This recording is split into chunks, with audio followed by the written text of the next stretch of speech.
What if Harold Godwinson's Saxons had triumphed at Hastings? What if Julius Caesar had lived to lead Rome beyond the Rubicon for another decade? What if Gavrilo Princip's pistol jammed in Sarajevo in 1914? Each of these turning points could have reshaped the world as we know it. But here's a different twist on the game of counterfactual history. What if Britain, not the United States, had been the Western power that intervened in Vietnam? To imagine this, we need to rewind the geopolitical tape and look at what Britain might have done differently, and whether those choices could have changed the war's grim outcome. Vietnam in the Cold War. In the aftermath of World War II, France attempted to reclaim its colony of Indochina. This effort ran headlong into nationalist and communist resistance, spearheaded by Ho Chi Minh's forces. After years of fighting, France was decisively defeated in 1954 at Dien Bien Phu. The Geneva Accords followed, splitting Vietnam along the 17th parallel into Communist North and Capitalist South. And this division immediately placed Vietnam at the center of Cold War tension. In our actual timeline, the United States gradually stepped into the power vacuum left by France. American involvement escalated from military advisors in the late 1950s to full combat troops by 1965. Over the next 8 years, more than 2.7 million Americans would serve in Vietnam. Millions of tons of bombs would fall, and tens of thousands of Americans would die before U.S. forces finally withdrew in 1973. 2 years later, North Vietnamese troops marched into Saigon, uniting the country under communist rule. But what if, instead of America, Britain had stepped forward in 1965 to lead the fight? Britain's counterinsurgency playbook. To answer this, we must first look at Britain's own record in similar conflicts. Between 1948 and 1960, the United Kingdom fought the Malayan Emergency, a communist-led insurgency in Southeast Asia. Unlike the U.S. approach in Vietnam, Britain did not rely on overwhelming firepower. Instead, the strategy focused on intelligence, precision, and winning civilian support. The British used small mobile units rather than vast armies. They emphasized gathering intelligence, isolating insurgents from their civilian supporters, and carefully targeting operations. Perhaps the most controversial aspect was the mass resettlement of ethnic Chinese communities, an effort to deny rebels their recruitment base. Though coercive, these new villages offered improved living conditions, such as running water, electricity, schools, and healthcare. The combination of carrot and stick ultimately worked, and the insurgency was contained. This approach, sometimes described as the British School of Counterinsurgency, was far more surgical than America's later sledgehammer tactics in Vietnam. Scale, a smaller war effort. One of the starkest contrasts between the US and Britain was capacity. During the Vietnam War, the United States deployed nearly 3 million troops. Britain, by contrast, simply didn't have the manpower. At the height of the Malayan Emergency, Britain and its Commonwealth allies had only about 40,000 troops on the ground. If Britain had intervened in Vietnam, it's likely that forces would have been drawn from across the Commonwealth. British regulars, Australian and New Zealand units, and elite Gurkha battalions. But even with this support, numbers would have been dwarfed by America's commitment. This difference would have profoundly shaped the war. Without massive forces, Britain could never have fought a conventional war of attrition. Instead, they would have doubled down on limited, intelligence-driven counterinsurgency campaigns. Strategy: hearts and minds versus body counts. The American strategy in Vietnam placed heavy emphasis on body counts. In a war with no clear front lines, U.S. commanders measured progress by how many enemy combatants were killed. This metric drove large-scale search and destroy missions, massive airstrikes, and relentless artillery barrages. Entire villages were flattened, forests carpet-bombed, and rice fields defoliated with chemical sprays like Agent Orange. The U.S. dropped more bombs on North Vietnam than it had on Nazi Germany. Britain, lacking that kind of firepower, would not have pursued the same path.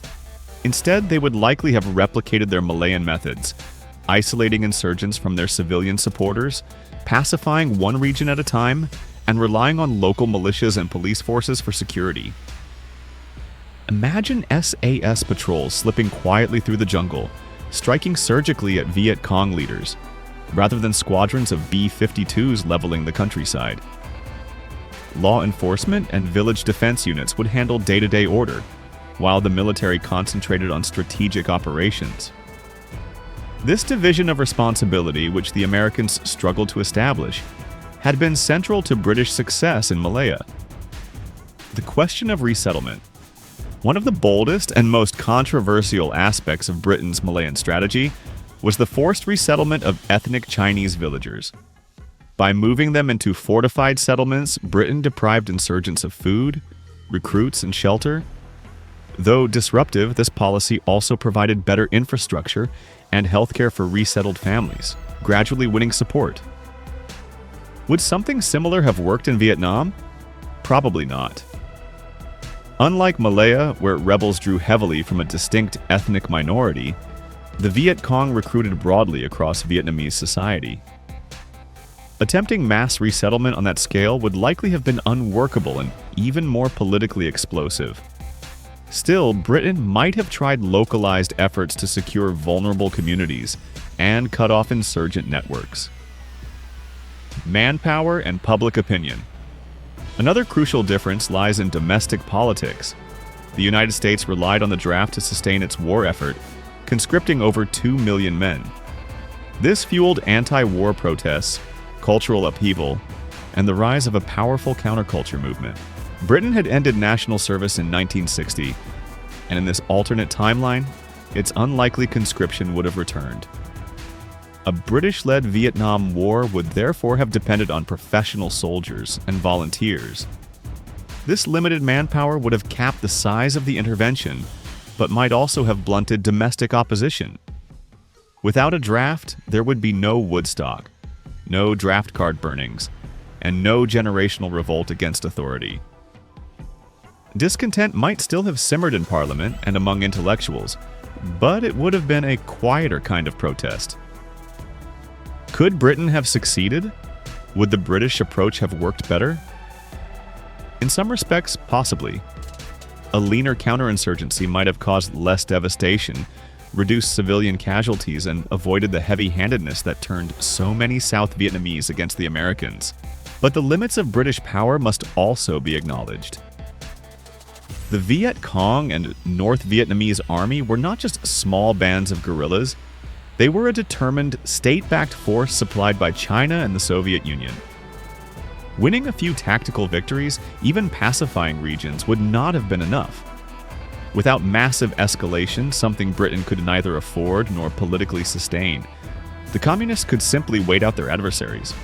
In all likelihood, the result would have mirrored history: mounting costs, political fatigue at home, and eventual withdrawal. Perhaps Britain might have left earlier or with less bloodshed, but the outcome, victory for North Vietnam, would probably have been the same. The domestic fallout. Had Britain taken the lead in Vietnam, the consequences at home would also have been significant. Prime Minister Harold Wilson would have faced mounting pressure as costs rose and the economy stagnated. Parliament might have seen growing opposition to Wilson's war, even without the kind of mass protests seen in America. The strain of war could have deepened Britain's already fragile post-war economy, hastening its decline as a global power. Meanwhile, the Commonwealth would have been drawn into another costly overseas campaign. Australia and New Zealand, who already fought alongside America in the real Vietnam War, would likely have shouldered an even larger share under British leadership. This could have left lasting political scars in both countries. A quieter, smaller, but still lost war. In the end, a British-led Vietnam War would almost certainly have been smaller, quieter, and less destructive than the American version. There would have been fewer napalm strikes, fewer massive battles, and perhaps less outrage on the home front. The British would have brought their counterinsurgency expertise, their Commonwealth allies, and their reputation for subtlety in colonial conflicts. But none of this would have overcome the fundamental problem: the sheer determination and resilience of the Vietnamese communists, backed by powerful allies. Without overwhelming force, Britain could not have achieved lasting victory. Saigon would still have fallen, North Vietnam would still have prevailed, and the war would still have ended with the South wiped from the map. The difference then lies not in the outcome, but in the experience.